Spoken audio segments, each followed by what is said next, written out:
뉴스 주민 시간입니다. 정윤섭 기자 나와 있습니다. 네, 정 기자, 오늘 소식은 뭔가요? 뒤 화면 보시면요. 오늘 제목으로 국민의 눈높이 이렇게 잡아봤는데요. 국민의 눈높이요? 네, 많이 들었습니다. 네네, 그렇습니다. 앞서 리포트로도 전해드렸지만 이미선 헌법재판관 후보자도 이 말을 썼는데요. 이 발언 직접 들어보겠습니다. 예. 이번 기회에 제가 국민의 눈높이, 국민의 정서에 맞지 않을 수도 있다는 그런 지적을 받고 많이 반성을 했습니다. 그러니까 주식 관련해서 오늘 청문회에서 질타가 이어지니까 국민의 눈높이에 맞지 않았다 이렇게 답을 하게 된 거죠. 네, 국민의 눈높이. 후보자가 한 적도 있고 청와대에서 한 적도 있고 여러 번 들었습니다. 예, 실제로 좀 사례를 알려드리면요. 그러니까 최근에 다주택자 논란으로 낙마한 최종호 전 후보자, 그리고 부실 학회 참석 등으로 낙마했던 조동호 전 후보자. 그러니까 이 두 사람 모두 청문회에서 한 말이 국민의 눈높이와 맞지 않았다 이런 말이었고요. 예. 이런 것 때문에 청와대 인사검증 과정에 비판이 일고 있으니까 그 노영민 비서실장 또 윤도한 국민소통수석도 국민의 눈높이라는 말을 언급을 하기도 했습니다.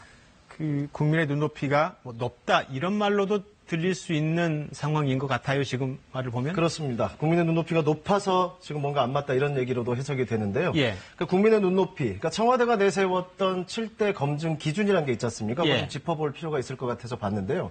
일단 병역 기피, 세금 탈루, 불법적 재산 증식, 위장 전입, 연구 부정행위, 음주운전, 성관련 범죄 이렇게 예. 7가지인데 예. 좀 따지고 보면 모두 불법의 영역인 거죠. 그러니까 예.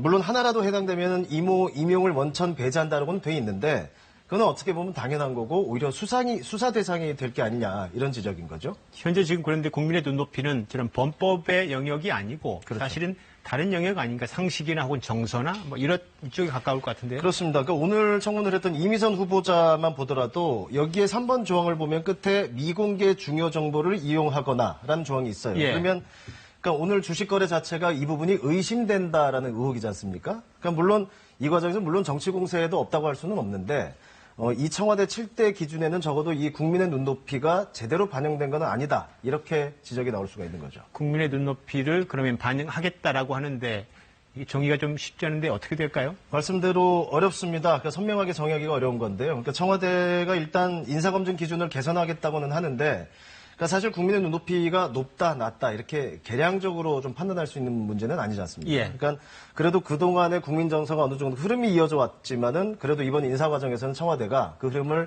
못 따라갔다, 동떨어졌다 뭐 이런 지적, 이런 비판은 피하기는 어려울 것 같습니다. 네, 알겠습니다. 뉴스 주민 정윤섭 기자였습니다.